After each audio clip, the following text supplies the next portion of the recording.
আপনার বাড়িতে আপনি যতই ভালো রান্না করেন না কেন ওরা সবসময় বলবে যে আপনার রান্না ভালো হয় নাই, খেতে ভালো লাগে না। আসসালামু আলাইকুম, আমি নুসরাত। আশা করি সবাই ভালো আছেন। আলহামদুলিল্লাহ, আমিও ভালো আছি। আমার পুরো ভিডিওটা দেখার অনুরোধ রইল আপনাদের সবার কাছে। আজকে আমি মুরগির মাংস রান্না করব, সেই জন্য মুরগিগুলা হালকা কেটে নিতেছি। আপনাদের ভাইয়া সবসময় বলবে যে তুমি যেরকমই রান্না করো না কেন, জানি না ও কি আমাকে খুশি করার জন্য এই কথা বলে নাকি আমার শাশুড়ি কখনো বলে নাই যে আমার রান্না ভালো হয়। উনি সবসময় বলবে যে আমার রান্নাটা খারাপ হয় নাকি বেশি করে তরকারিতে লবণ দিয়ে দিই, হলুদ দিয়ে দিই, তেল দিয়ে দিই, মরিচ দিয়ে দিই, যেন উনি খাইতে না পারে। কেন জানি উনি এসব কথা বলে। আপনার উদ্দেশ্যে আজকে আমি কয়েকটা কথা বলবো। কথাগুলা হচ্ছে, আপনার মেয়েও তো পরের বাড়িতে যাবে, আপনি আমার সাথে যেরকম ব্যবহার করবেন তেমনই ব্যবহার ওর শাশুড়ি ওর সাথেও করবে, আপনার মেয়ের সাথে। আপনি এই কথা সবসময় চিন্তা ভাবনা করবেন। আপনি যেহেতু আমাকে বলেন যে আমার রান্না ভালো হয় না,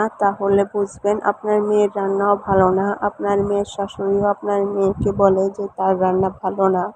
চিরকাল আপনার মেয়ে আপনার কাছে থাকবে না, আপনার সেবা করবে না। আপনার মেয়ে পরের বাড়িতে গিয়ে তার শাশুড়ির সেবা করবে, তার যত্ন নেবে। আমি পরের মেয়ে হয়ে আমি আপনার সেবা করব, আপনার যত্ন নেব, আপনার কাপড় চোপড় ধুয়ে দেব, কিন্তু আপনি আমাকে ওইগুলা করার সুযোগই করে দিতেছেন না। আপনি সবসময় কথায় কথায় দোষ ধরেন আমার রান্না ভালো হয় না, আমি ইচ্ছে করে লবণ দিয়ে দিই, হলুদ দিয়ে দিই। এটা আপনার ভুল ধারণা। তো যদি বলে আমার রান্না ভালো হয়েছে, তাহলে আপনি ওনারে বকা দেন কেন জানি, আমি জানি না। আমার প্রতি এত ঘৃণা আপনার কেন? হয়তোবা কখনো আপনি আমার এই ভিডিওটা দেখবেন বা আপনার সন্তানরা দেখবে, জানি না ওরা কিভাবে নেবে, কিন্তু এটাই সত্য। আমি সত্য কথাগুলাই বলতেছি। এখন হয়তো কেউ জানে না যে আমি ইউটিউব চ্যানেল চালাইতেছি, আপনার ছেলেও জানে না। হয়তো বা ভবিষ্যতে আপনার ছেলে জানবে। এখন যখন দেখবে আমি কি কি ভিডিও দিছি, তার মধ্যে এই ভিডিওটা আছে, হয়তো বা আপনার ছেলে এই ভিডিওটা সম্পূর্ণ শুনবে।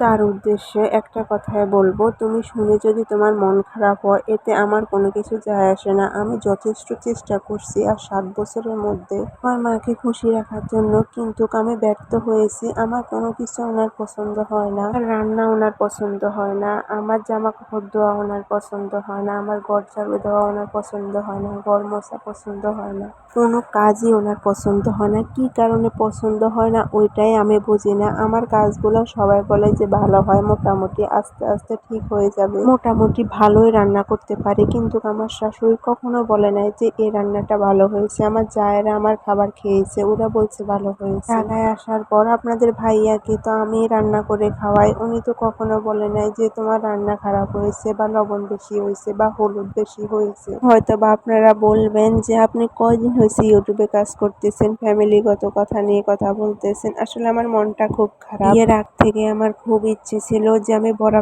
ফ্যামিলিতে থাকবো, সবাই মিলে থাকবো, শ্বশুর শাশুড়ি ননদ সবাই মিলে একসাথে থাকবো। তো এই ইচ্ছেটা আমার পূরণ হয় নাই। আমি যদি ওদের জন্য আকাশ পরিমাণ করি, তারা আমার জন্য কয়েকটা বাঁশ রেখে দেয়। যদি আমি ভালোবেসে কিছু দিই, তারা আমাকে বাঁশ দেয়, বাঁশ ধরিয়ে দেয় হাতের মধ্যে। আমার মন খারাপ থাকার জন্য আমি আপনাদের সাথে এগুলা শেয়ার করতেছি। আসলে মন তো হালকা করতে হবে, এখন যেহেতু আমি একা আছি আমার হাজব্যান্ডের সাথে। এটা আপনাদেরকে বলতে পারবো যে আমার হাজব্যান্ড আমাকে খুব সাপোর্ট করে। উনি আমাকে সান্ত্বনা দেয় যে মন খারাপ করিও না, আমি আছি তোমার পাশে।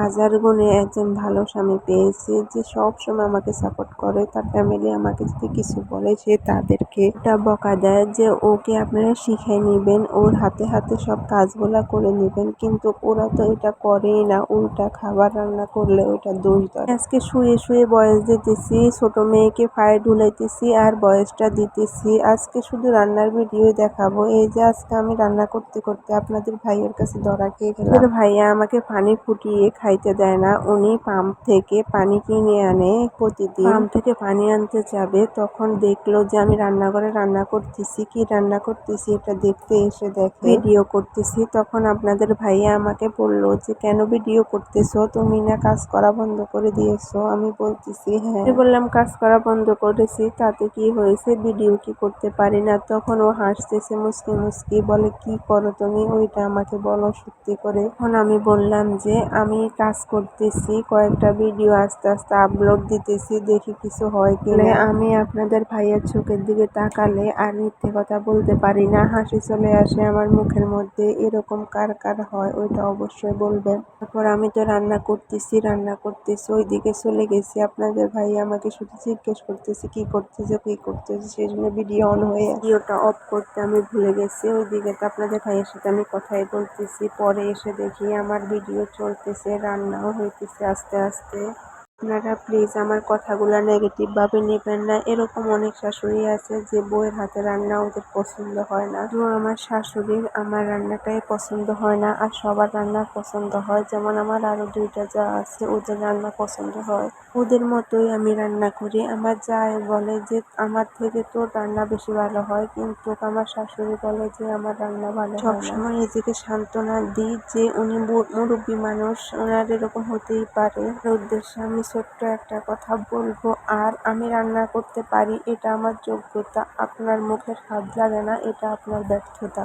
যাই হোক, আমার ভিডিওটা যদি আপনাদের কাছে একটু হলেও ভালো লেগে থাকে অবশ্যই লাইক কমেন্ট করে আমাকে বলবেন। সাথে এরকম ঘটনা ঘটেছে, আমার সাথে তো ঘটতেই আছে, এখন তো বন্ধ হয়েছে ওটা ঘটা। এখন আমি ঢাকায় আছি আপনাদের ভাইয়ের কাছে, হয়তো বা দেশে যাইতে পারি। আমার ছোট মেয়ের টিকা আছে, ওর টিকাটা ঢাকায় দিতে পারি নাই এখন পর্যন্ত। মুরগির মাংস ভেজে রান্না করতে কার কার ভালো লাগে ওইটা অবশ্যই কমেন্ট করে বলবেন। আর আমার মুরগির মাংসের রান্নার কালারটা কেমন আসছে ওইটাও বলে যাবেন আপুরা। যে আমার মুরগির মাংসটা রান্না করা শেষ, আর আমি আমার মেয়েকেও খাবার দিয়ে দিলাম। বিকালবেলা মেয়েকে নিয়ে একটু বের হলাম, মেয়েকে দেখে আপনারা অবশ্যই মাশাআল্লাহ বলবেন, কারণ হয়তো বা আমার মেয়ে বড়টার নজর লেগেছে কেন আমার মনে হইতেছে। যাই হোক, আজকে এ পর্যন্ত। আল্লাহ হাফেজ, ভালো থাকবেন সবাই, এবং সবার জন্য ভালোবাসা ও দোয়া রইল।